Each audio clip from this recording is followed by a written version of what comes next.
November 14 అంటే హుహు. బాలల దినోత్సవం.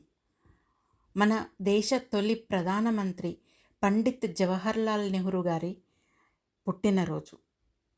ఆయనకు పిల్లలంటే అమితమైన ప్రేమ. అందుకే బాలల దినోత్సవంగా ఈ రోజును జరుపుకుంటాం. నెహ్రూ గారు ఎప్పుడూ చెప్పేవాళ్ళు, పిల్లలే మన దేశ భవిష్యత్తు. ఈరోజు పిల్లలే రేపటి పౌరులు. వారే భావితరాలకు నాయకత్వం వహించే చిరుదివ్వలు.